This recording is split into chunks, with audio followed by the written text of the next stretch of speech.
1. There may be some background noise, and 2. This is being recorded live, so expect some mistakes. Chapter 10. That night, Klaus was the Baudelaire orphan sleeping fitfully in the bed, and Violet was the Baudelaire orphan staying up, working by the light of the moon. All day, the two siblings had wandered around the house doing the assigned chores and scarcely speaking to each other. Klaus was too tired and despondent to speak, and Violet was holed up in the inventing area of her mind, too busy planning to talk. When night approached, Violet gathered up the curtains that had been Sonny's bed and brought them to the door to the tower stairs, where the enormous assistant of Count Olaf's, the one who looked like neither a man nor a woman, was standing guard. Violet asked whether she could bring the blankets to her sister to make her more comfortable during the night. The enormous creature merely looked at Violet with its blank white eyes and shook its head, and dismissed her with a silent gesture. Violet knew, of course, that Sonny was too terrified to be comforted by a handful of draperies, but she hoped that she would be allowed a few moments to hold her and tell her that everything would turn out all right. Also, she wanted to do something known in the crime industry as casing the joint. Casing the joint means observing a particular location in order to formulate a plan. For instance, if you are a bank robber, although I hope you aren't, you might go to the bank a few days before you plan to rob it. Perhaps wearing a disguise, you would look around the bank and observe security guards, cameras, and other obstacles so you can plan how to avoid capture or death during your burglary. Violet, a law-abiding citizen, was not planning to rob a bank, but she was planning to rescue Sonny and was hoping to catch a glimpse of the tower room in which her sister was being held prisoner, so as to make her plan more easily. But it appeared that she wasn't going to be able to case the joint after all. This made Violet nervous as she sat on the floor by the window, working on her invention as quietly as she could. Violet had very few materials with which to invent something, and she didn't want to wander around the house looking for more for fear of arousing the suspicions of Count Olaf and his troop. But she had enough to build a rescuing device. Above the window was a sturdy metal rod from which the curtains had hung, and Violet took it down. Using one of the rocks Olaf had left in a pile in the corner, she broke the curtain rod into 2 pieces. She then bent each piece of the rod into several sharp angles, leaving tiny cuts on her hands as she did so.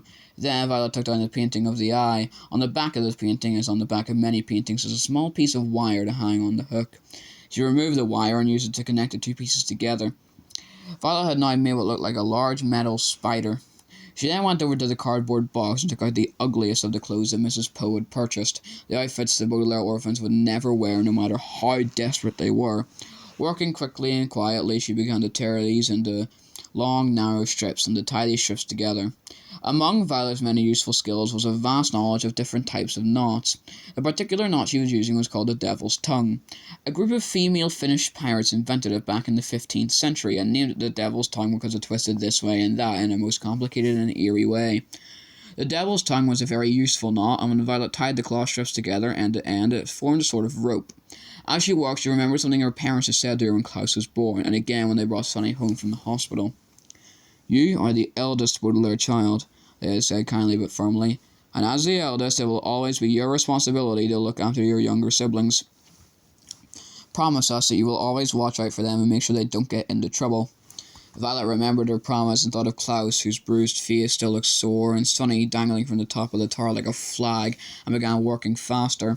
Even though Count Olaf was of course the cause of all this misery, Violet felt as if she had broken her promise to her parents, and vowed to make it right. Eventually, using enough of the ugly clothing, Violet had a rope that was, she hoped, just over 30 feet long.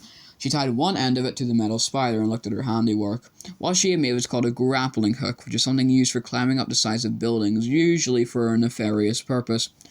Using the metal end to hook onto something at the top of the tower and the rope to aid her climb, Violet hoped to reach the top of the tower, untie Sonny's cage, and climb back down. This was, of course, a very risky plan, both because it was dangerous and because she had made the grappling hook herself instead of purchasing it at a store that sold such things. But a grappling hook was all Violet could think of to make without a proper inventing laboratory, and time was running short. She hadn't told Klaus about her plan because she didn't want to give him false hope, so without waking him, she gathered up her grappling hook and tiptoed out of the room. Once outside, Violet realized her plan was even more difficult than she had thought. The night was quiet, which would mean she would have to make practically no noise at all. The night also had a slight breeze, and when she pictured herself swinging in the breeze clinging to a rope made of ugly clothing, she almost gave up entirely. And the night was dark, so it was hard to see where she could toss a grappling hook and have the metal arms hook on to something. But, standing there shivering in her nightgown, Violet knew she had to try. Using her right hand, she threw the grappling hook as high and as hard as she could and waited to see if it would catch on to something. Clang! The hook made a loud noise as it hit the tower, but it didn't stick to anything and came crashing back down. Her heart pounding, Violet stood stock still, wondering if Count Olaf or one of his accomplices would come and investigate. But nobody arrived after a few moments, and Violet, swinging the hook over her head like a lasso, tried again. Clang! Clang! The grappling hook hit the tower twice as it bounced back down to the ground. Violet waited again, listening for footsteps, but all she heard was her own terrified pulse. She decided to try one more time. Clang! The grappling hook hit the tower and fell down again, hitting Violet hard in the shoulder. One of the arms tore her nightgown and cut through her skin.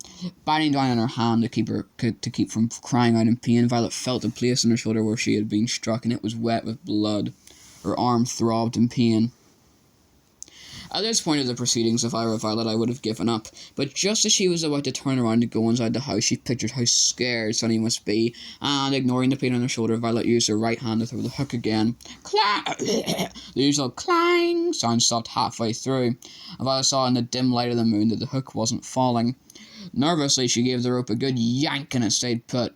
The grappling hook had worked. Her feet touching the side of the stone tower and her hands grasping the rope, Violet closed her eyes and began to climb. Never daring to look around, she pulled herself up the tower, hand over hand, all the time keeping in mind her promise to her parents and the horrible things Count Olaf would do if his villainous plan worked.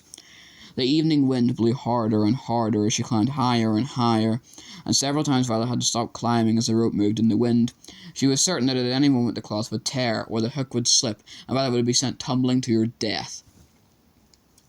But thanks to her adroit inventing skills, the word adroit here means skillful, everything worked the way it was supposed to work, and suddenly Violet found herself feeling a piece of metal instead of a cloth rope.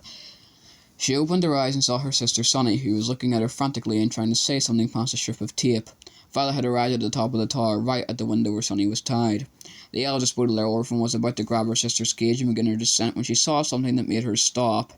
It was the spidery end of the grappling hook, which, after several attempts, had finally stuck onto something on the tower. Violet had guessed during her climb that it had found some notch in the stone or part of the window or perhaps a piece of furniture inside the tower room and stuck there. But that wasn't what the hook had stuck on. Violet's grappling hook had stuck on another hook. It was one of the hooks on the hook-handed man, and his other hook, Violet saw, was glinting in the moonlight as it reached right toward her.